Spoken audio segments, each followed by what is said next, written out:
Hey guys, so if you saw yesterday's video, it was a bit random and today is going to be way more random.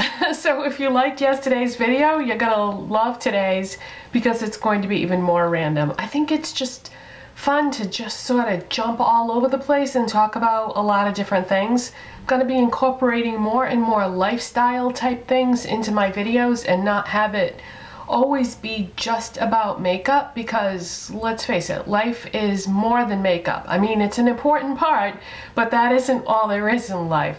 So let's start with makeup though, because you know, this is supposed to be a beauty channel. In yesterday's video, I was talking about how I went to use my Milani Shadow Eyes eyeshadow pencil in Almond Cream. Yeah, Almond Cream. And it was like dried up and too stiff to get it to smooth out with my finger to use as an eyeshadow base. So I thought about that, and you guys had said, you know, that you've had things like that happen before and these things just dry up and then you can't use them anymore. Well, I really didn't want to give up, so I thought, well, what if I just sharpened it some more? That way I'm scraping off the outside edge, which is the driest part, and maybe if I did that, it would be just moist enough that I could still use it. So I did that, and it was still not the greatest, but see, the reason why I was so determined to use this is because this color is perfect. Oh, I mushed it all inside the cap now. This color is perfect because it's like no, this is going to show you how horrible the consistency of this is right now. But it's like an off-white creamy beige color, and it's just the perfect thing. Now let me smooth it out so you can see. When I smooth it out, I mean, it's perfect for covering like veining and discoloration, and it has slight stickiness to it. I mean, actually it's a little too sticky, but I like that, because if you've only ever used eyeshadow bases that were a liquid or a cream, then you wouldn't know this. But when you use an eyeshadow base that has a stickiness, a tackiness to it, the eyeshadows, whatever you use at any price point, they go on so beautifully and just blend so fantastic on top of any kind of a sticky base.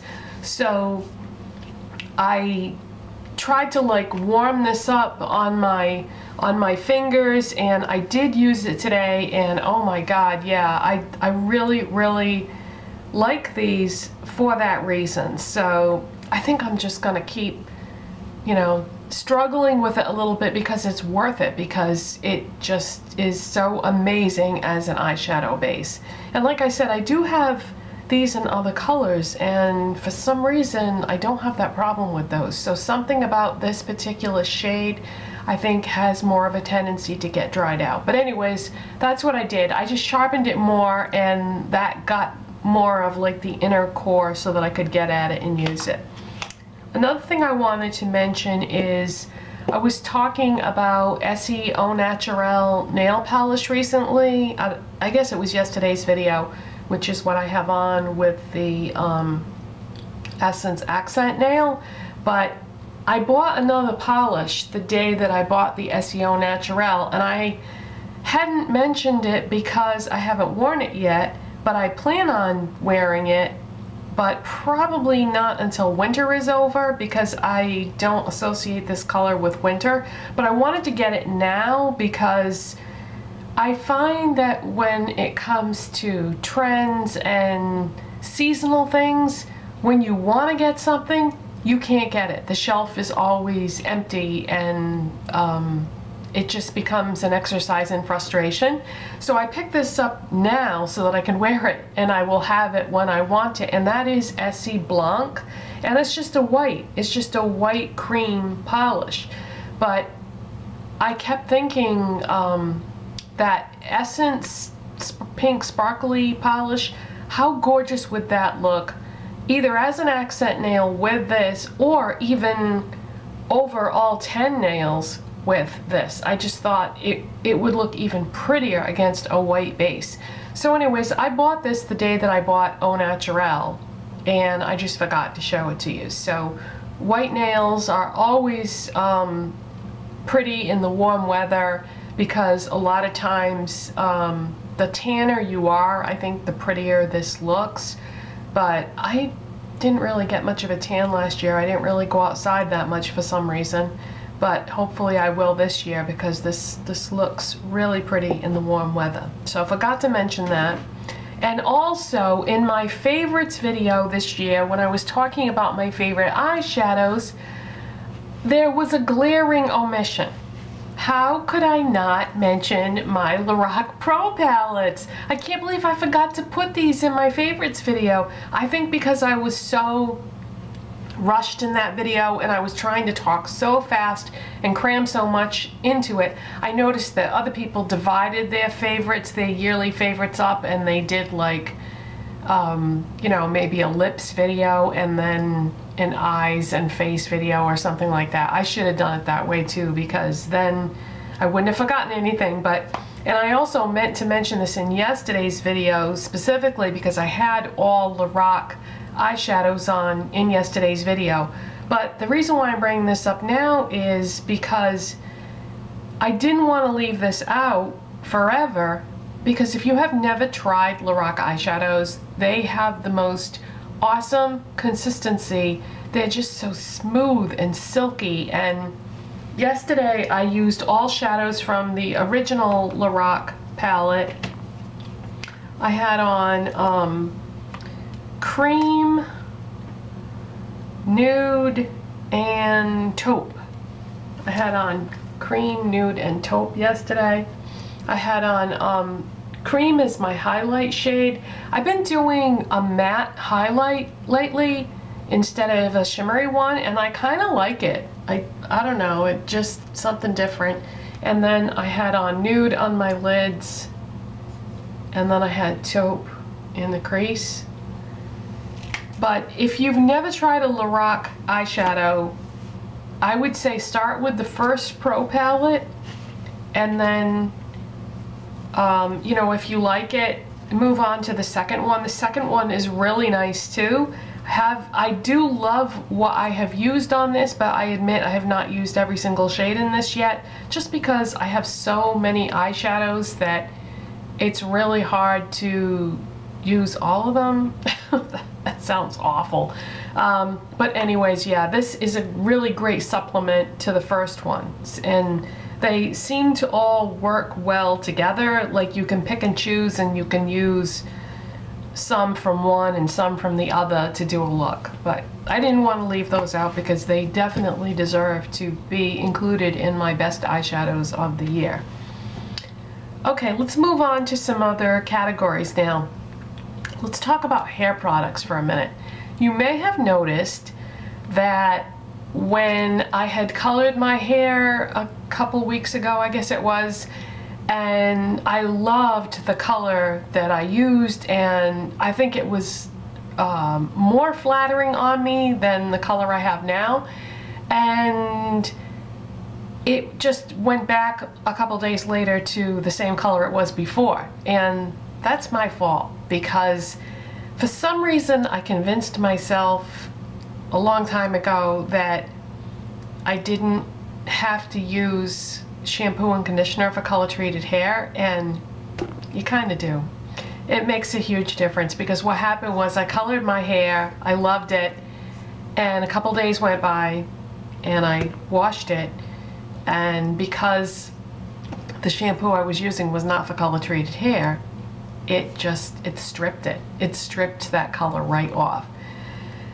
So, and you know, I really think it's important not to color your hair too often, because it's really damaging. So now I'm gonna have to wait another month to color it again to get it back to that color that I love so much. So that was a waste of money. But the reason why I'm bringing all this up is, aside from what I just said, that, you know, it does make a difference and it is important to use shampoo and conditioner for color treated hair, I said to myself, all right, so none of the products that I have in the house right now are for color treated hair. So what I need to do is I need to find something that I love now so that when I color my hair again, I'll already have something that I love to use so that that doesn't happen again. So I went to the store and I bought something, and I was really lucky because the very first thing that I tried, I love it. And so all I can tell you is that I love this shampoo and conditioner for its conditioning properties. I like the way it works on my hair. I don't have it, you know, I didn't use it on my hair the last time I shampooed it, and I'll get to that in a minute.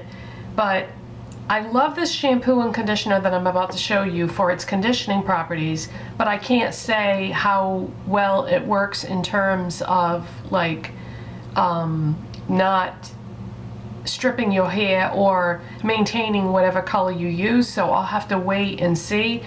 And the reason why I didn't use it the last time I shampooed is because I have a ton of shampoos and conditioners, way more than I thought I had. I got them all out the other day and lined them up and went, oh man, how did I end up with all this?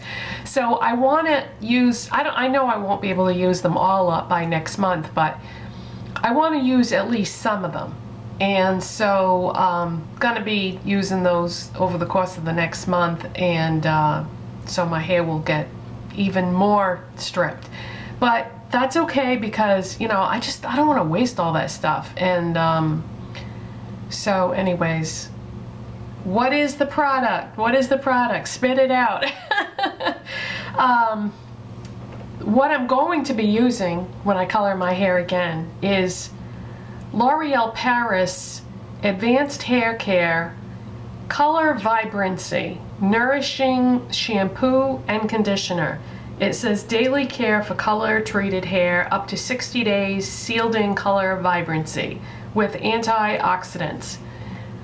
I used this not really having done any research. I just kind of bought it on a whim, and it was $6 a bottle at Walmart, and I love it. I love everything about it. I like the way it works in my hair. I like the way it smells. I like the price. I like the availability. I like the packaging.